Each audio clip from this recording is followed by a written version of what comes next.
A desert. Wind sweeps across broken ruins. Half buried beneath the sand lies a clay tablet. Thousands of tiny wedge-shaped symbols cover its surface. These marks were carved over 4,000 years ago. Long before the pyramids had become ancient. Long before the Bible was written. Long before Greece. Or Rome. One civilization believed these tablets preserved the wisdom of the gods. And among all the names written into the clay, one appears again. And again. Enki. Today, millions of people believe Enki left humanity a final set of hidden messages. Warnings. Instructions. Even prophecies. Some claim these messages reveal the true origin of civilization. Others believe they expose secrets deliberately hidden from history. But here's the question almost nobody asks. Did the ancient tablets ever actually say that? Or has the modern world created a story the Sumerians themselves never told? Tonight, we're leaving speculation behind. No internet myths. No ancient astronaut theories. No sensational headlines. We're going back to the oldest evidence we possess. The original clay tablets. Because if Enki truly left humanity a message, that's where it would still be waiting. If you search for Enki online, you'll quickly find two completely different characters. One is the Enki of the ancient Sumerians. The other is the Enki created by modern books, documentaries, and internet theories. The problem is, many people unknowingly combine the two. To understand what the tablets actually say, we first have to separate mythology from modern interpretation. The earliest records describe Enki as one of the most important deities in ancient Mesopotamia. He wasn't a king. He wasn't a human prophet. And he certainly wasn't introduced as an alien visitor from another planet. Instead, the Sumerians knew him by several titles. Lord of Wisdom. Lord of Fresh Waters. Master Craftsman. Protector of Civilization. His home wasn't a palace built by human hands. It was the Abzu. A mysterious realm of underground fresh water believed to lie beneath the earth. From there, Enki governed wisdom, knowledge, creation, and the ordering of civilization itself. Unlike many of the other gods, Enki often appears as a problem solver. When conflict erupted among the divine assembly, he searched for solutions. When humanity faced destruction, he looked for ways to preserve life. Again and again. The oldest tablets present him as the voice of intelligence rather than brute force. But this raises another question. If Enki valued humanity so highly, why were humans created in the first place? The answer begins on another ancient tablet. One that tells a story very different from anything most people have ever heard. Long before the story of Noah. Long before the Tower of Babel. Long before Abraham ever walked the earth.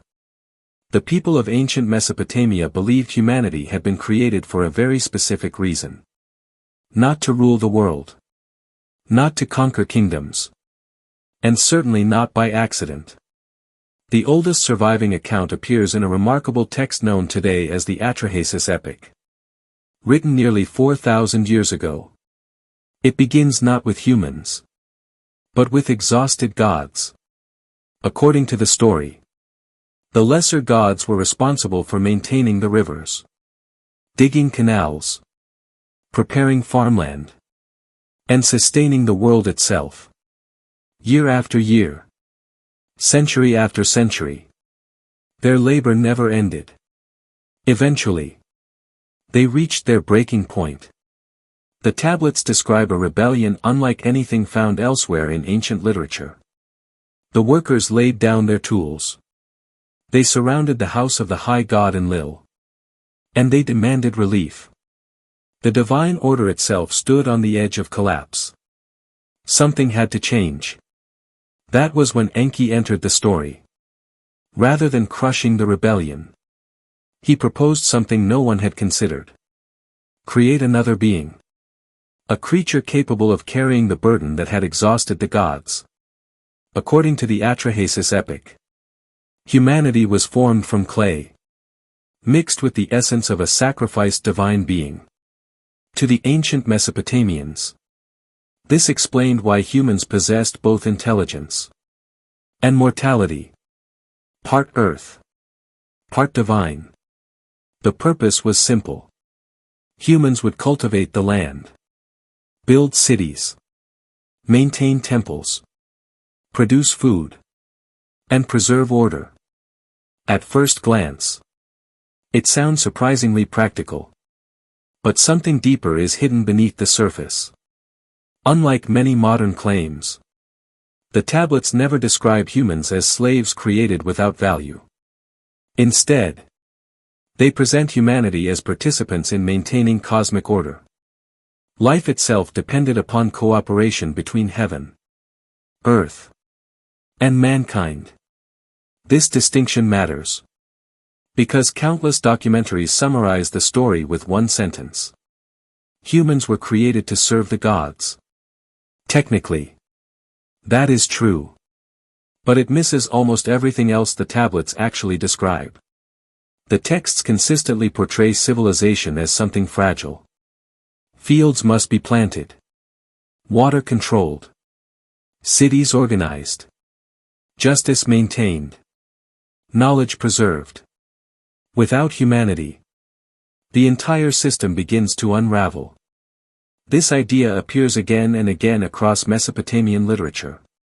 Not just in Atrahasis, but also in Enki and the World Order, where Enki assigns responsibilities throughout creation.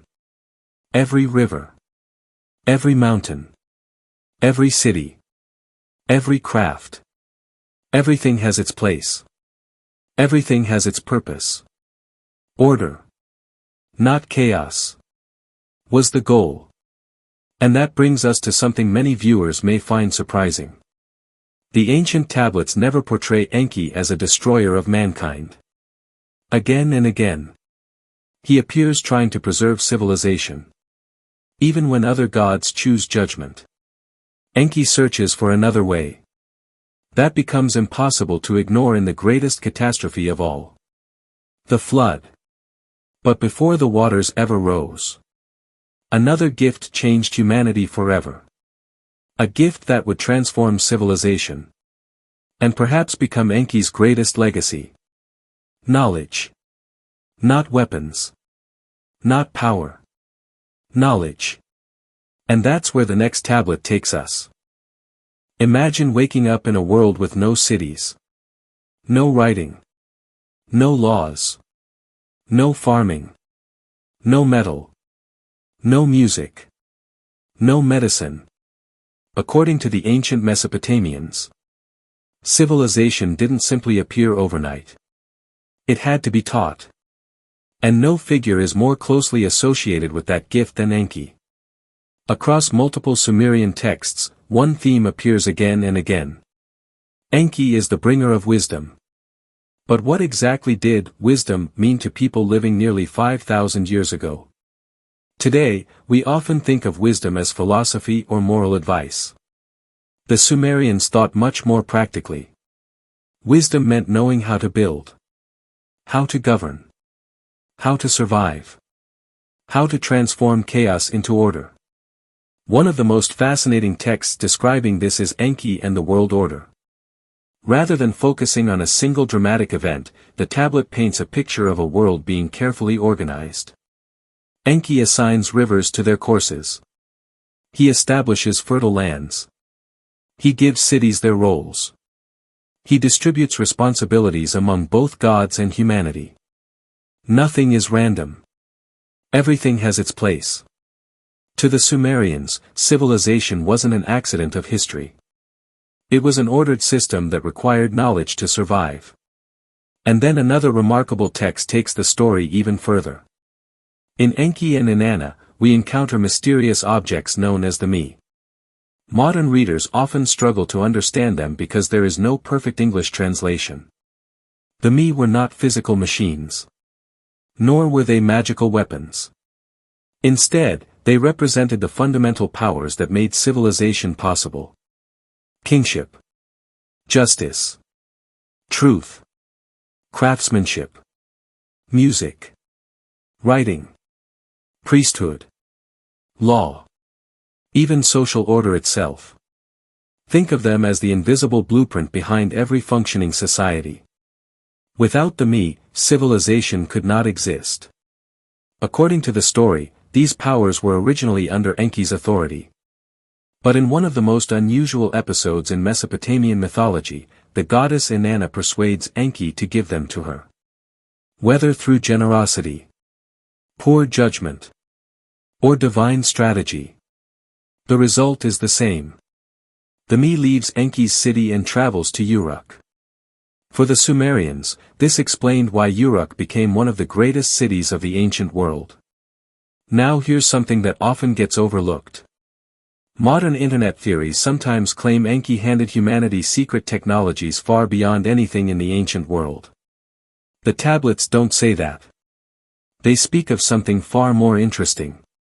The knowledge needed to build civilization itself. Writing. Administration. Craftsmanship.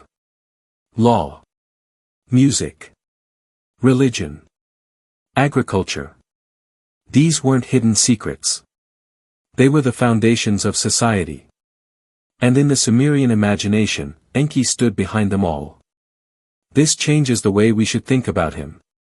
He isn't portrayed primarily as a conqueror. Or a destroyer. He's portrayed as a teacher. A builder. A guardian of order. Which raises an important question. If Enki devoted so much effort to helping humanity flourish, why would the gods later decide humanity had to be destroyed? The answer begins with a problem no one expected. Humanity became too successful. And according to the Atrahasis Epic, that success had consequences. Imagine a civilization so successful that it became impossible to ignore. Fields stretched across the landscape. Cities grew larger. Temples reached toward the sky. Families multiplied. The world was alive with human activity. But according to the Atrahasis Epic, something unexpected happened. The gods could no longer sleep. One line from the ancient text has fascinated scholars for generations. Humanity had become too noisy. At first glance. That sounds almost humorous. Could an entire civilization really be threatened simply because people made too much noise? Not exactly. Most historians believe that noise represented something much deeper. It symbolized a world overflowing with human activity. Population growth. Constant labor. Expanding cities.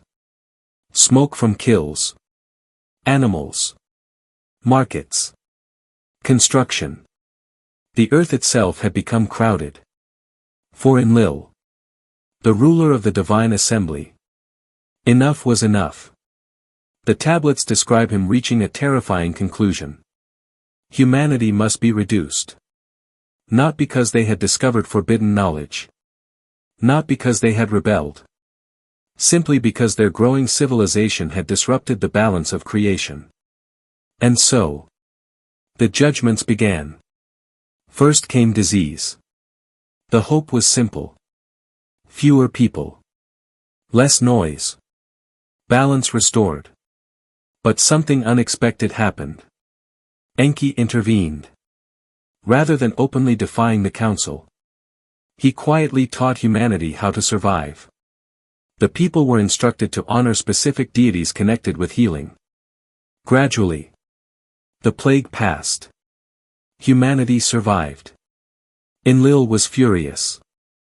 His plan had failed. So another disaster followed.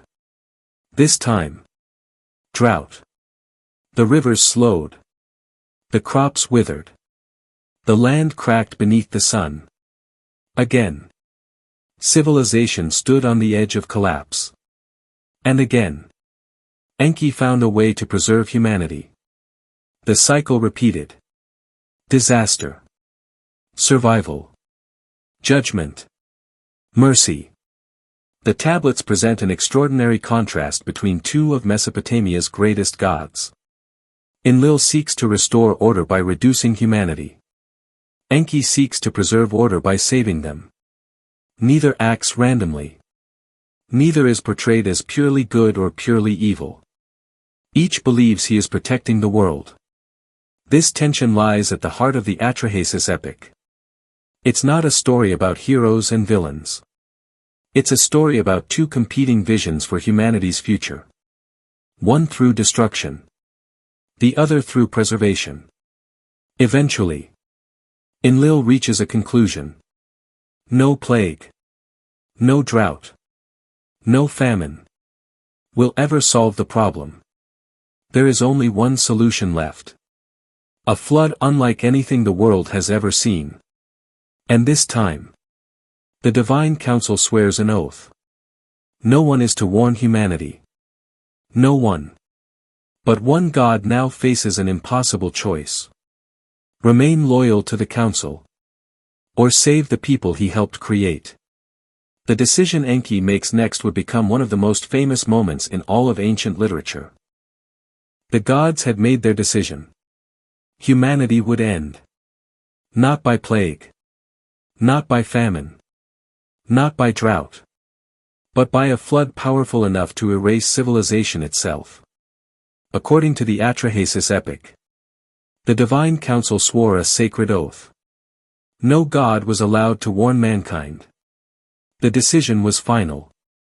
The fate of humanity had been sealed. For Enki, this created an impossible dilemma. He had helped create humanity. He had taught them. Protected them. Guided the growth of civilization. Now he was expected to stand by. And watch it disappear. The tablets never describe Enki openly challenging the council. Instead, they tell a far more ingenious story. If Enki couldn't speak directly to a human, could he speak to something else? The ancient text says Enki approached the house of Atrahasis. But he didn't call the man by name. Instead, he addressed the wall of his house. Wall, listen to me. At first, the scene seems almost strange. Why speak to a wall? But the solution was brilliant. Enki never technically broke his oath. He wasn't speaking to Atrahasis. He was speaking to the wall. If Atrahasis happened to overhear, that was another matter. Then came the warning. A flood was coming. Not a local disaster. Not a seasonal overflow. A catastrophe unlike anything humanity had ever experienced. Enki instructed Atrahasis to dismantle his home. And use the timber to build a great vessel. Not for conquest. Not for exploration. But for survival. He was told to bring aboard his family. Craftsmen. Animals. And the seeds of life itself. The details vary slightly between surviving versions of the text. Some copies are damaged. Others preserve different wording. But the central message never changes. Humanity would survive.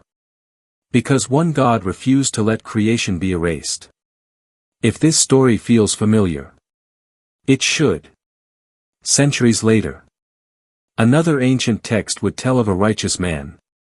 A divinely revealed flood. A great ark. Animals gathered two by two. And a new beginning after the waters receded. The similarities between the Atrahasis Epic and the biblical account of Noah have fascinated scholars for more than a century. Some argue they reflect shared cultural traditions. Others believe both preserve memories of older flood stories passed down through generations. What historians agree on is simpler. The Mesopotamian flood tradition is older than the surviving Hebrew text. But older does not automatically mean more accurate. Nor does similarity prove direct copying. The relationship between these accounts remains one of the most debated questions in ancient history. For now, we return to the tablets. Because once Atrahasis entered the vessel, the world outside was about to disappear. The flood had begun. 4 days. The sky showed no mercy. The rivers burst their banks. The canals overflowed. Fields disappeared beneath rising water. Villages vanished. Cities that had stood for generations were swallowed whole. To the people living inside the ark, there was nothing they could do. The Atrahasis Epic describes a disaster so overwhelming that even the gods were shaken by it. This is one of the most surprising moments in the entire story. The flood wasn't portrayed as a glorious display of divine power. It became something much worse. A catastrophe no one fully anticipated. One passage describes the gods themselves retreating into heaven, watching helplessly as the earth below disappeared beneath the waters. Then comes one of the oldest and most emotional scenes preserved in ancient literature. The Mother Goddess, known in different versions as Nintu or Mami, looks down upon the destruction. And she mourns. Not because the plan failed, but because the scale of death had become unbearable. The people she helped create were gone. Cities that once echoed with life were silent. Smoke no longer rose from temple fires. The songs of workers, the laughter of children, the voices that once filled the land, had vanished. The earth had become exactly what Enlil wanted. Quiet. But at a terrible cost. Eventually, the rain stopped. The floodwaters slowly began to recede. The vessel drifted until it came to rest. Atrahasis stepped onto dry ground. The first survivor of a new world. According to the tablets, his first act wasn't to build a city. It wasn't to claim land. It wasn't to celebrate survival. He built an altar and offered a sacrifice. The rising smoke reached the heavens. The gods gathered around it. One ancient line says they came like flies. To modern ears, the comparison sounds strange. But to the original audience, it emphasized something profound. For the first time since humanity disappeared, the gods once again received the offerings that had ceased during the flood. Civilization was returning. Enlil soon discovered the impossible. Someone had survived. At first, he was furious. The council had agreed that humanity would end.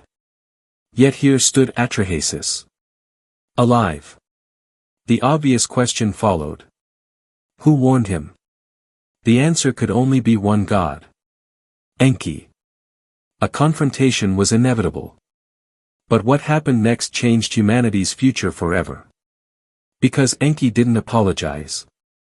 He defended humanity. This is where the story stops being about survival and becomes about wisdom. The flood had taught every god the same lesson. Destroying humanity solved nothing. It simply erased the very civilization they had worked to build. And from that realization, a new understanding emerged. One that many scholars believe became the foundation of everything Enki represented. Not destruction.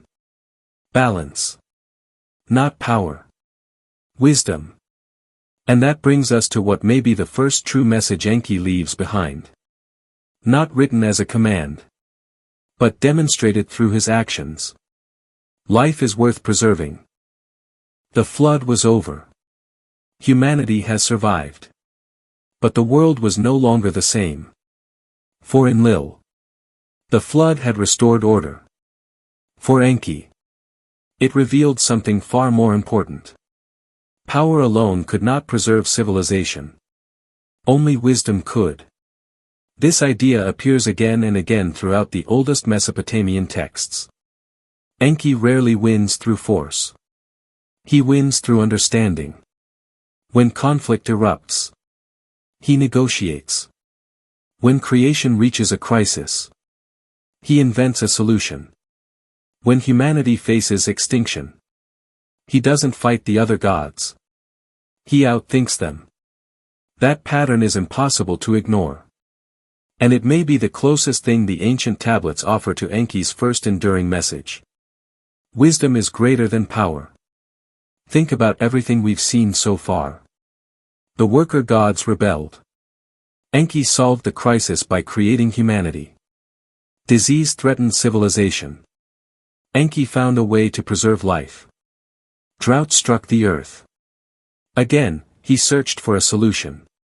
Even when the flood became inevitable, he refused to answer destruction with violence. Instead, he relied on intelligence, patience, strategy. The message isn't spoken directly. It's demonstrated through every major decision he makes. And perhaps that's why later generations remembered Enki as the god of wisdom. Not because he possessed secret knowledge, but because he understood when and how to use it. That distinction matters. Knowledge without wisdom can build an empire. It can also destroy one. The ancient Mesopotamians knew this well. Their cities rose through remarkable achievements. Writing, mathematics, engineering, astronomy, law. Yet they also watched kingdoms collapse. The same knowledge that built civilization could be used to wage war, control people, or spread destruction. The tablets never celebrate knowledge by itself. They celebrate rightly used knowledge. That may sound surprisingly modern, but it reflects a concern that has echoed across thousands of years. How should power be used? Who should possess it? And what happens when wisdom disappears? Those questions didn't end with the Sumerians. They still shape our world today. Artificial intelligence, genetic engineering, nuclear technology, space exploration. Every generation inherits knowledge. But each generation must decide how to use it. That is why Enki's story continues to resonate. Not because it predicts the future, but because it explores a timeless human problem. Knowledge alone isn't enough. Without wisdom, civilization eventually turns against itself. But this wasn't Enki's only lesson. Another theme appears so consistently across the tablets that it may be even more important. Enki repeatedly protects something many rulers overlook. Not kingdoms. Not wealth. Not even temples. He protects life itself. And that becomes the second message hidden within the ancient tablets. If there is one lesson that echoes through nearly every story involving Enki, it is this. Life is always worth preserving. This isn't a sentence carved onto a clay tablet. It's something revealed through Enki's actions. When the worker gods rebelled, Enki created humanity instead of allowing endless conflict. When famine threatened the land, he searched for a way to save people. When disease spreads, he offered knowledge rather than surrender. And when the flood threatened to erase civilization forever, he risked everything to preserve a single family. The pattern is unmistakable. Again and again, Enki chooses preservation over destruction. This sets him apart from many other figures in Mesopotamian mythology. Enlil often represents authority, law, order. But Enki represents something different. Adaptation, mercy, creative solutions. Neither is portrayed as completely right or completely wrong. The ancient texts present two competing visions of leadership. One rules through judgment, the other through wisdom. And perhaps that's why the flood story ends the way it does. After Atrahasis survives, Enki doesn't argue that humanity should continue exactly as before. Instead, he proposes balance. according to the surviving tablets. New measures are introduced to prevent the population from growing beyond control. Different translations describe these in slightly different ways. Some mention shorter lifespans. Others refer to social or biological limits placed on human reproduction. The details vary because several sections of the tablets are damaged. But the central idea remains remarkably consistent. Enki isn't trying to create a world without consequences. He's trying to create a world where humanity can survive, without repeating the same cycle. That distinction changes everything. Modern internet discussions often portray Enki as someone who opposed the other gods at every turn. The tablets paint a more nuanced picture. He wasn't trying to overthrow the divine order. He was trying to prevent unnecessary destruction within it. And perhaps that's the deeper lesson. Real wisdom isn't choosing one extreme over another. It's finding a path that preserves life while restoring balance. That idea appears throughout Mesopotamian literature. Civilizations flourish, then decline. Kings rise, then disappear. Cities are built, then abandoned. Nothing lasts forever. But life continues. When someone chooses preservation over revenge, it's a lesson that feels surprisingly relevant today. Our world faces different challenges than ancient Mesopotamia. Yet the question remains the same. When a crisis comes, will we choose destruction or preservation? The ancient scribes never answer that question for us. They simply show what Enki chose. But there is another theme that appears just as often. One that may explain why Enki became known as the guardian of civilization itself. Because preserving life wasn't enough. Humanity also had to learn how to live together. And that required something even greater than survival. It required order. Imagine trying to build the world's first city. Without laws. Without leaders. Without farmers. Without craftsmen. Without anyone knowing their role. It wouldn't take long before everything collapsed. The ancient Mesopotamians understood this better than most. To them, civilization wasn't held together by walls or armies. It was held together by order. And no deity was more closely associated with establishing that order than Enki. One of the most important texts supporting this idea is Enki and the World Order. Unlike the dramatic flood stories, this tablet isn't built around a single crisis. Instead, it describes something much quieter. But perhaps even more important. The organization of the world itself. As the story unfolds, Enki begins assigning responsibilities. The great rivers receive their courses. The fertile lands receive their blessings. Cities are given their identities.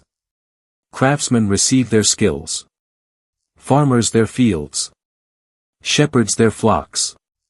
Every part of civilization is given a purpose. Nothing is accidental. To modern readers, this may sound symbolic. But to the Sumerians, it explained why society functioned at all. Order wasn't something humans invented. It was something they inherited. And preserving that order became one of humanity's greatest responsibilities. This brings us back to the mysterious concept we briefly mentioned earlier. The me. These weren't simply objects. Nor were they magical artifacts. They represented the principles that made civilization possible. Justice.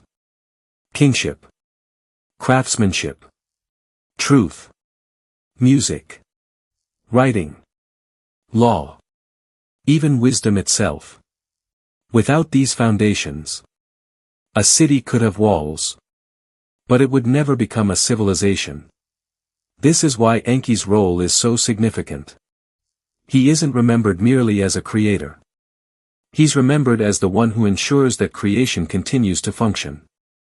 It's an important distinction. Creating something is difficult. Maintaining it is even harder. History proves that. Across thousands of years, empires have risen with astonishing speed. Yet many collapsed within a few generations. The ancient Mesopotamians witnessed this cycle firsthand. Cities flourished. Kings claimed greatness. Trade expanded. Then war, famine, or political instability brought everything crashing down. Perhaps that's why their literature places such emphasis on order. Not as control, but as for stability. A society without justice eventually destroys itself. A kingdom without wisdom cannot endure. A civilization without shared responsibility begins to decay from within. The tablets never suggest that order means perfection. Even the gods disagree. Conflicts arise. Mistakes are made. Disasters happen. Yet civilization survives because someone continues restoring balance. That recurring pattern may be Enki's third enduring lesson. Great civilizations are not built by power alone. They survive because people protect the principles that hold them together. And perhaps that's why writing became so important. Because knowledge cannot preserve civilization unless it can be passed to the next generation. Which leads us to another fascinating question. Why did the Sumerians believe writing itself was sacred? The answer reveals what may be Enki's fourth message. One that still shapes the modern world every single day. Imagine discovering something so important that it could change the future of humanity. Would you hide it? Or would you make sure it survived long after you were gone? The ancient Sumerians believed civilization depended on one thing above all else. Not gold.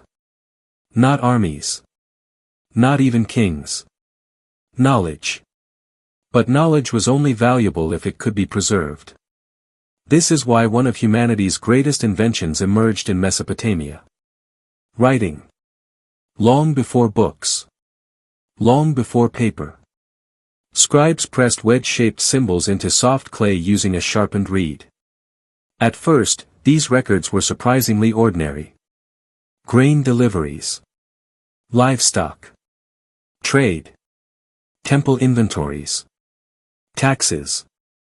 But over time, those same symbols began preserving something much greater. Stories. Laws. Prayers. History. Wisdom. Entire civilizations could now pass their knowledge to people they would never meet.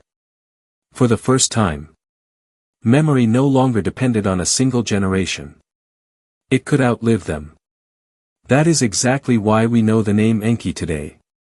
Not because someone told the story around a fire, but because ancient scribes chose to record it.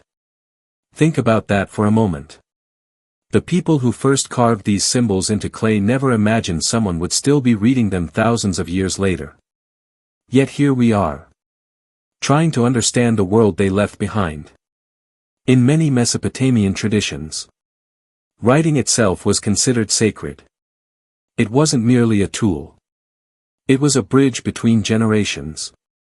Without it, every discovery, every lesson, every warning, would disappear with those who first learned it. This may be one of the deepest themes running through the Enki traditions. Knowledge isn't meant to die with its owner. It's meant to be preserved, shared, and protected. That idea becomes even more meaningful when we consider the survival of the tablets themselves. Empires rose. Empires fell. Cities burned. Kingdoms vanished. Yet thousands of clay tablets survived beneath the earth, waiting for someone to uncover them. Ironically, the very material that seemed primitive became one of history's greatest time capsules. Papyrus decays. Leather rots. Wood burns. But baked clay can survive for millennia. It is one of history's great ironies. The oldest library on Earth wasn't preserved by advanced technology. It survived because people wrote on mud. And perhaps that is Enki's fourth enduring lesson. Knowledge has little value if it dies with us. Every civilization inherits wisdom from those who came before. The real question is whether it will pass that wisdom on, or allow it to disappear. Today, we store almost everything digitally. Millions of books, photographs, videos, research papers, all existing as invisible streams of data. Yet digital information can vanish in an instant. Servers fail. Files become corrupted. Formats become obsolete. The ancient scribes understood something we sometimes forget. Preservation matters just as much as discovery. But there is another lesson hidden within the Enki stories. One that may be even more challenging. Knowledge alone does not make someone wise. Because every discovery brings with it responsibility. Imagine handing someone the power to change the world, without teaching them how to use it. Would that knowledge become a blessing, or a disaster? This is one of the oldest questions in human history. And although the Sumerian tablets never ask it directly, their stories return to it again and again. Enki is remembered as the giver of wisdom. But notice something remarkable. He never gives knowledge simply for the sake of possessing it. Knowledge always serves a purpose. To build. To organize. To preserve. To improve life. Never to glorify itself. This becomes especially clear when we look at the Me once more. The Me weren't random collections of skills. They included justice, leadership, craftsmanship, music, writing, law. Each one carried responsibility. A king without justice became a tyrant. A priest without wisdom became corrupt. A craftsman without integrity could endanger an entire city. Knowledge and responsibility were inseparable. The ancient Mesopotamians understood something that still challenges us today.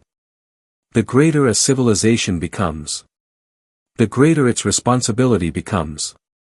This idea quietly echoes throughout Mesopotamian history.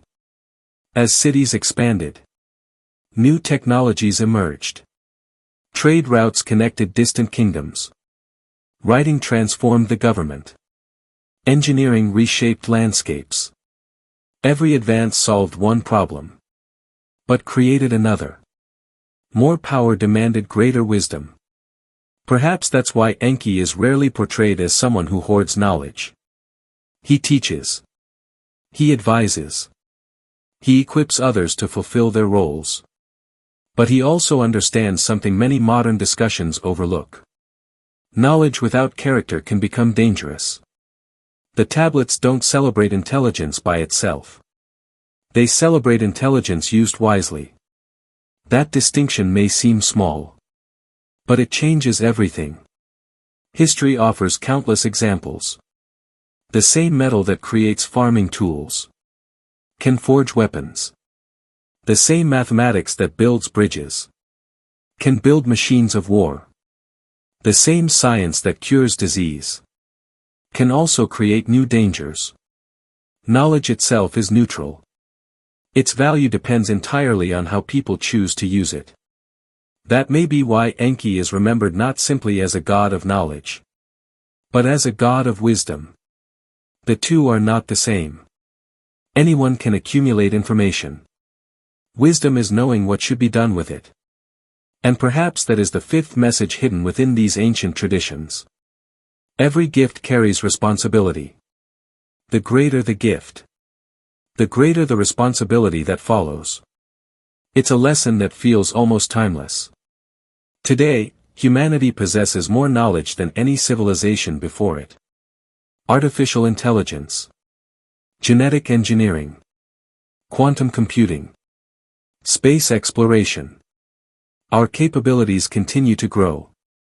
But one question remains exactly the same as it was 5,000 years ago. Will wisdom grow alongside knowledge? Or will knowledge outrun wisdom? The ancient scribes leave that question unanswered. They place the responsibility where it has always belonged. With humanity itself. But there is another lesson waiting in the tablets. One that explains why Enki repeatedly chooses cooperation, even when conflict seems inevitable. Because civilizations don't survive through knowledge alone. They survive when people learn to work together. Look closely at the stories surrounding Enki, and a pattern begins to emerge. Whenever conflict threatens to tear the world apart, Enki rarely reaches for force. He reaches for dialogue. This doesn't mean he avoids confrontation. It means he understands something the other gods often ignore. Lasting order cannot be built through fear alone. It must be built through cooperation. One of the clearest examples appears in the Atrahasis Epic. The crisis begins with rebellion. The younger gods refuse to continue their endless labor. The situation is explosive. The balance of creation is collapsing. One response would have been simple. Punish the rebels. Restore order by force. But that isn't the solution Enki proposes. Instead, he introduces a completely new idea. Create humanity. Not as an act of revenge, but as a way to resolve the conflict without destroying either side. Whether we read this as mythology or theology, the lesson is striking. Enki looks for a solution that allows life to continue. Not one that guarantees victory for a single side. That same approach appears throughout the Sumerian traditions. Again and again, Enki acts as a mediator, a negotiator, a problem solver. He understands that civilizations are not built by isolated individuals. They are built by people working together. Think about the first cities of Mesopotamia. No single farmer could dig an irrigation canal stretching for miles. No single builder could raise a temple. No single scribe could manage an entire kingdom's records. Everything depended on cooperation. Farmers relied on craftsmen. Craftsmen relied on traders. Traders relied on scribes. Scribes relied on rulers. And rulers depended on the trust of the people. To the Sumerians, civilization itself was a network of cooperation. Break enough of those connections, and the entire system would eventually fail. This may explain why Enki is consistently associated with organization rather than domination. He doesn't simply give humanity knowledge. He gives them the means to function together. Law, administration, craftsmanship, trade, writing. Each one strengthens the bonds between people. It's an idea that remains remarkably relevant. History shows us that civilizations rarely collapse because of one single event. More often, they weaken when cooperation disappears. When trust erodes. When institutions fail. When people stop working toward a common purpose. The Sumerians may not have used modern political language, but they clearly understood the principle. No civilization survives through power alone. It survives because its people choose to build something together. Perhaps that's why Enki's stories continue to resonate after thousands of years. Not because they offer easy answers, but because they remind us that every generation faces the same choice. Will we divide? Or will we build? That may be the sixth message hidden within the ancient tablets. What humanity creates together will always outlast what it destroys alone. But even cooperation has limits. Because no civilization, no matter how advanced, can escape one universal reality. Everything changes. And Enki understood that better than anyone. There is one lesson that quietly runs beneath almost every surviving story about Enki. It isn't spoken as a command. It isn't carved into a list of laws. It's revealed by what happens to every civilization that refuses to change. They disappear. The ancient world was anything but stable. Rivers changed course. Harvests failed. Kingdoms rose. And kingdoms fell. One generation could build a thriving city. The next could inherit its ruins. The Sumerians lived with uncertainty every single year. And perhaps because of that, their stories rarely promise permanent security. Instead, they teach something far more practical. Survival belongs to those who adapt. Look again at the flood story. When disaster approached, Atrahasis didn't survive because he was the strongest man alive. He survived because he listened. He learned. And then he acted. The warning alone wasn't enough. The ark still had to be built. The same pattern appears elsewhere in the Enki traditions. Problems arise. Enki provides wisdom. But humanity must decide whether to use it. The responsibility is never removed. In many ways, that is what separates Mesopotamian mythology from simple fantasy. The gods may offer guidance, but humans must still make choices. And those choices have consequences. This idea becomes even clearer when we consider the cities themselves. Archaeologists have uncovered layer upon layer of rebuilding. Entire settlements buried beneath newer ones. Walls repaired. Temples expanded. Canals redirected. The people of Mesopotamia were constantly adapting to changing conditions. They had no choice. A river that gave life 1 century could destroy a city the next. To survive, they learned to adjust. Perhaps that's why Enki is consistently portrayed as a problem solver rather than a miracle worker. He doesn't simply erase every crisis. He provides the wisdom needed to face it. The difference is important. One creates dependence. The other creates resilience. And resilience may be one of civilization's greatest strengths. History confirms it. The societies that endure are rarely the most powerful. They're often the most adaptable. The Roman Empire changed repeatedly over centuries. Ancient Egypt survived through dozens of dynasties. Even Mesopotamia itself evolved through Sumerian, Akkadian, Babylonian, and Assyrian civilizations. Everything changed. Yet knowledge continued to pass from one generation to the next. That may be the 7th message hidden within Enki's stories. A civilization that refuses to adapt eventually becomes part of history. It's a lesson that feels almost uncomfortable today. Technology changes. Economies change. Cultures change. The question isn't whether change will come. It always does. The real question is whether we will respond with fear or with wisdom. The ancient tablets never promise that change will be easy.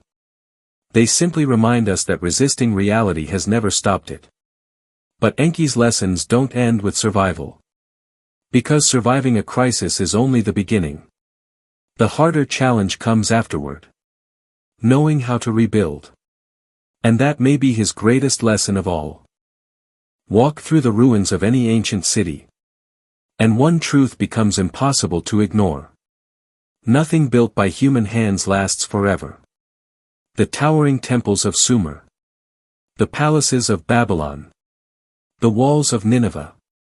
Every one of them eventually fell silent. Time defeated what armies could not. Yet the ancient Mesopotamians never viewed this as the end of the story. To them, destruction was never the final chapter. It was the beginning of another. This idea quietly runs through many of Enki's stories. The flood did not end humanity. It gave humanity another beginning. Knowledge wasn't preserved so people could admire the past. It was preserved so the future could be built upon it. That may be why Enki is so often associated with foundations rather than monuments. Monuments eventually crumble. Foundations can support generations. Look closely at Mesopotamian history. The first great cities did not remain unchanged. Ur evolved. Uruk evolved. Eridu evolved. Each generation inherited something from those who came before. But they also added something new. No civilization simply repeated the past. Each one rebuilt it. Perhaps that's the deeper meaning hidden beneath the stories. The purpose of wisdom isn't to freeze history. It's to help each generation build something stronger than the one before. That idea becomes especially powerful after the flood. Atrahasis doesn't spend the rest of his life mourning what was lost.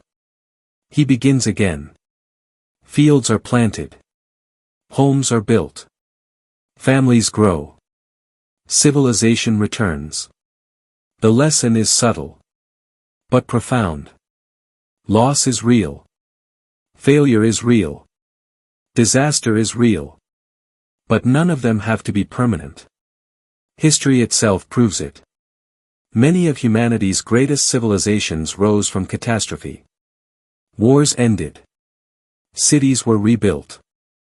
Knowledge was recovered. Life continued. The Sumerians understood something many people still struggle to accept. The question isn't whether life will knock us down. It always will. The question is whether we will rebuild. Perhaps that's Enki's 8th message. The future is built by those willing to begin again. It's a lesson that reaches far beyond ancient Mesopotamia. Every generation inherits broken things. Broken institutions. Broken ideas. Broken relationships. The temptation is to believe everything is lost. The ancient tablets offer another perspective. Build again. Learn again. Preserve what is good. Improve what is weak. Pass something better to those who come after you. That is how civilizations survive. But rebuilding requires something else. Something every great civilization eventually struggles with. Humility. Because history shows what happens when pride replaces wisdom. And that brings us to perhaps the most overlooked lesson in all the Enki traditions. If you study enough ancient civilizations, a pattern begins to emerge. Very few are destroyed at the height of their struggle. Most fall at the height of their success. The Sumerians understood this better than anyone. Their cities became marvels of the ancient world. They mastered irrigation, invented writing, built monumental temples, created systems of law, developed mathematics, observed the heavens. For a time, it must have seemed impossible that such a civilization could ever disappear. Yet today, many of those cities survive only as silent mounds beneath the desert. The people who once filled their streets are gone. Their kings forgotten. Their palaces reduced to dust. The tablets never claim that civilization is guaranteed to endure. In fact, they suggest the opposite. Success carries its own dangers. As prosperity grows, so does pride. And pride has a way of convincing people that what they have built can never be lost. History repeatedly proves otherwise. Mesopotamia was followed by powerful empires. The Akkadians, the Babylonians, the Assyrians. Each believed their achievements would last forever. Each eventually declined. This isn't unique to the ancient world. The same pattern appears throughout history. Great powers rise. They become wealthy, confident, certain of their own permanence. Then, little by little, complacency replaces wisdom. Leaders stop listening. Institutions weaken. Corruption spreads. The foundation begins to crack long before the collapse becomes visible. Perhaps that's why Enki is never portrayed as a god consumed by his own greatness. Despite his wisdom, he continues solving problems. Teaching. Protecting. Adapting. He never behaves as though the work is finished. Because civilization is never finished. It must be maintained by every generation. That may be the 9th message hidden within these ancient traditions.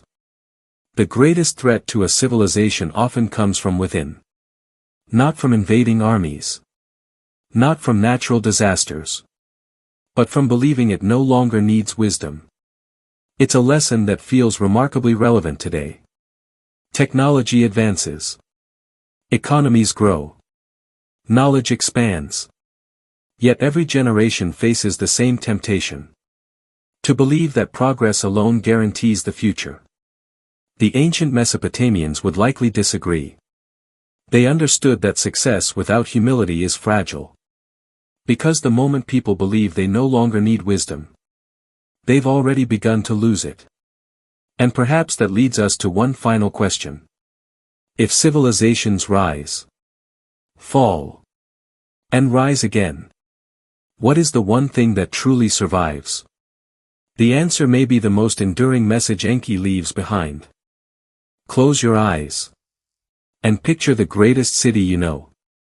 Its towers. Its roads. Its markets. Its people. Now imagine that, thousands of years from now. Every building is gone. Every street is buried. Every monument was reduced to dust. Would anything remain? For most civilizations, the answer is no. But Mesopotamia left behind something stronger than stone. Ideas. The cities of Sumer disappeared. The kings who ruled them are little more than names on damaged tablets.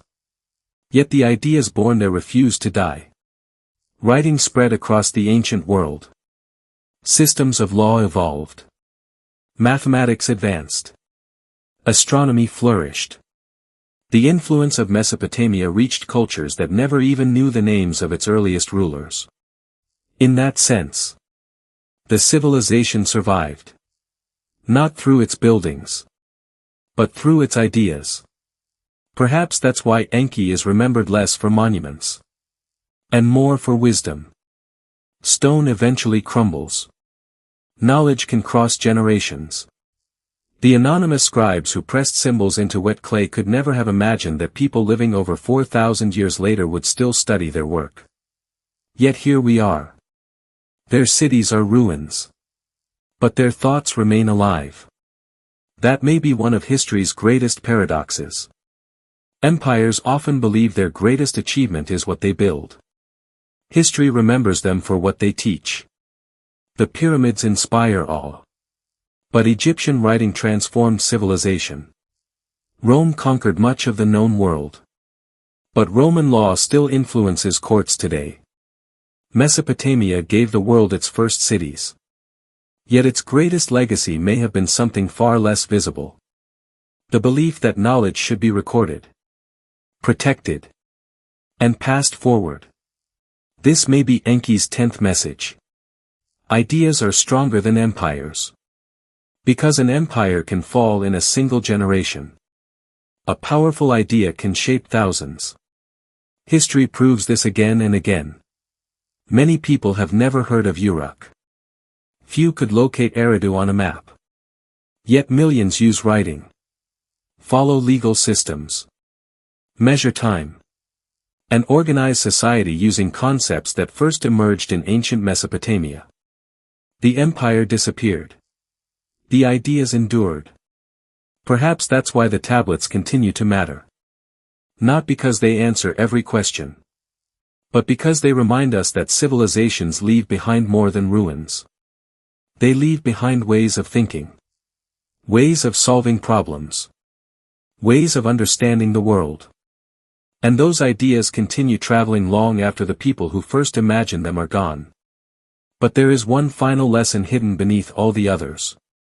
Because knowledge, wisdom, order, preservation, none of them matter if they are forgotten.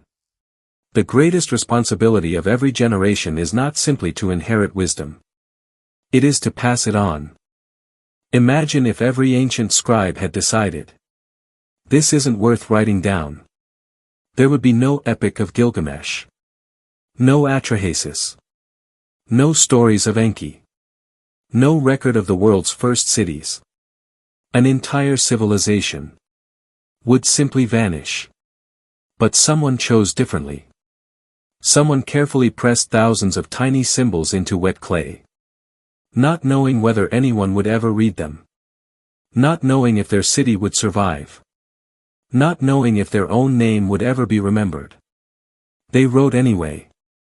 And because they did, the voices of the ancient world still speak today. This may be the greatest lesson hidden beneath all the others. Every generation inherits something. Knowledge. History. Traditions. Mistakes. Victories. None of these belong to one person alone. They are passed from one generation to the next. For the Sumerians, that responsibility belonged to the scribes. Years of training were required to master cuneiform. A single mistake could change the meaning of a document. Preserving knowledge demanded patience, discipline, and precision. The scribes weren't simply copying words. They were protecting memory itself. Without them, Enki's stories would have disappeared forever. But this responsibility didn't end in ancient Mesopotamia. Every generation becomes a bridge. We receive knowledge from those who came before. And we decide what survives after we're gone. Sometimes we preserve it. Sometimes we improve it. Sometimes we lose it. History is filled with libraries that burned. Languages that vanished. Books that were destroyed. Entire cultures remembered only through fragments. Yet somehow, enough survived to tell us where we came from. Perhaps that's why archaeology feels so powerful. Every broken tablet. Every damaged inscription. Every buried city. Reminds us that history is never completely gone. It simply waits for someone willing to uncover it. That may be Enki's 11th message. Wisdom survives only if someone chooses to preserve it. Not because the gods protect it. Not because history guarantees it. But because ordinary people decide it is worth passing on. Today, we have more ways to preserve knowledge than any civilization before us. Books. Digital archives. Museums. Libraries. The internet. And yet, we also face a different danger. Information is everywhere. Wisdom is not. Knowing something and understanding something have never been the same. The ancient scribes understood that. They preserved ideas they believed mattered. Not everything. Only what they hoped would outlive them. Perhaps we should ask ourselves the same question. If someone were studying our civilization 4,000 years from now, what would we want them to find? Because one final message remains. The message that quietly connects every story we've explored. It isn't about Enki alone. It isn't even about Mesopotamia. It's about humanity itself. Thousands of years have passed. The temples of Sumer have crumbled. The kings who once ruled its cities have long been forgotten. The rivers have changed. Empires have risen. And disappeared. Yet somehow, the questions those ancient people asked still feel familiar. How should power be used? How do civilizations survive? What is wisdom? What is worth preserving? And what kind of legacy should we leave behind? Whether you see Enki as a god, a legendary figure, or simply a symbol created by one of humanity's earliest civilizations, his stories continue to challenge us. Not because they predict the future, but because they force us to think about the present. Throughout this journey, we've uncovered 12 recurring lessons hidden within the oldest Mesopotamian traditions. Wisdom is greater than power. Life is worth preserving. Civilization depends on order. Knowledge must be protected. Every gift brings responsibility. Cooperation builds what conflict cannot. Adaptation is essential for survival. Every generation must rebuild. Pride destroys what wisdom creates. Ideas outlive empires. Each generation becomes the keeper of the past. And finally, The greatest legacy isn't what you build. It's what you leave behind. Perhaps that's why these ancient clay tablets still matter.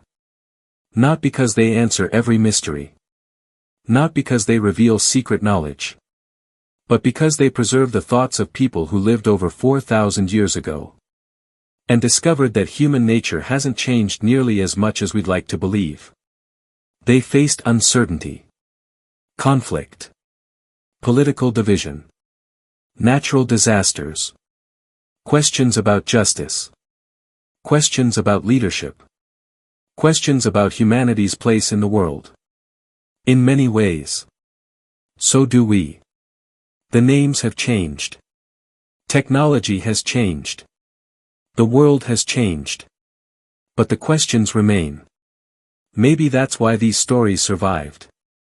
Not because they belong only to ancient Mesopotamia. But because every civilization eventually asks the same things. What should we protect? What should we pass on? And what will remain after we're gone? The anonymous scribes who pressed symbols into wet clay never expected millions of people to read their work thousands of years later. Yet their voices survived. Not because their cities endured. But because someone believed their ideas were worth preserving. Now, that responsibility belongs to us. History is not only something we inherit. It is something we create. Every decision. Every discovery. Every lesson we choose to pass forward. Becomes part of the story future generations will tell about us. Perhaps that is the oldest lesson of all. Civilizations are temporary. Wisdom can be timeless. Thank you for joining me on this journey through one of humanity's oldest surviving traditions.